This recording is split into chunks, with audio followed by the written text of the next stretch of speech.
கடலூர் மாவட்டத்தில் 2 நாட்களாக மழை தொடர்ந்து வருகிறது. இதற்கான முன்னெச்சரிக்கை நடவடிக்கைகள் குறித்து கூடுதல் விவரங்களை தருகிறார் எமது செய்தியாளர் தேவநாதன். தேவநாதன், கடலூர் மாவட்ட மழை நிலவரம் எந்த அளவுக்கு இருக்கு? மழைக்காக மாவட்ட நிர்வாகம் எடுத்த முன்னெச்சரிக்கை நடவடிக்கைகள் குறித்து சொல்லுங்க.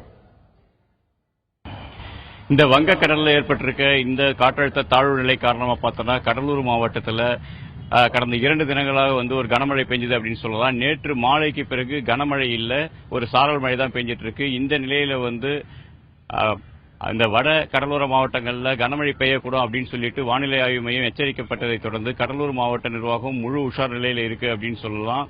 ஏன்னு கேட்டா மாவட்டத்தில் விடுமுறையில் சென்ற அனைத்து பணியாளர்களும் உடனடியாக பணிக்கு திரும்ப மாவட்ட ஆட்சியர் உத்தரவிட்டார்.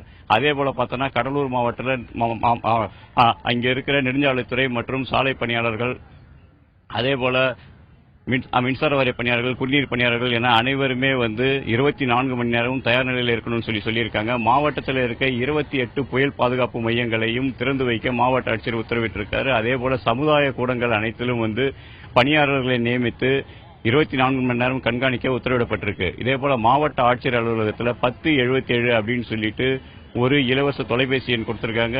ஏதாவது பாதிப்பு ஏற்பட்டதுன்னா உடனடியாக இந்த தொலைபேசி எண்ணில் தொடர்பு கொள்ளலாம் அப்படின்னு சொல்லிட்டு மாவட்ட ஆட்சியர் தெரிவிச்சிருக்காரு. இதே போல பார்த்தோம்னா இங்க கடலூர் மாவட்டத்தில் கடந்த டிசம்பர் மற்றும் நவம்பர் மாசத்துல ஒரு மிகப்பெரிய மழை தாக்கியது.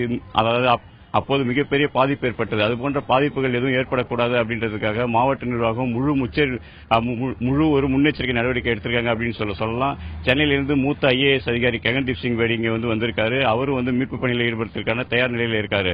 மாவட்ட நிர்வாகம் அதே போல பாத்தீங்கன்னா இங்க கடலூர் மாவட்டத்தில் இருக்கிற தாழ்வான பகுதிகளில் மக்கள் எல்லாரையும் கண்காணிச்சிட்டு இருக்காங்க. மிக கனமழை பெய்யும் பட்சத்தில் அவங்க அனைவரையும் அப்புறப்படுத்துறதுக்கான நடவடிக்கை மேற்கொண்டு இருக்காங்க. இருந்தாலும் தற்போது ஒரு கனமழை இல்லாத காரணத்தினால மக்கள் ஒரு நிம்மதியான நிலையில தற்போது இருக்காங்க அப்படின்னு கூட சொல்லலாம்.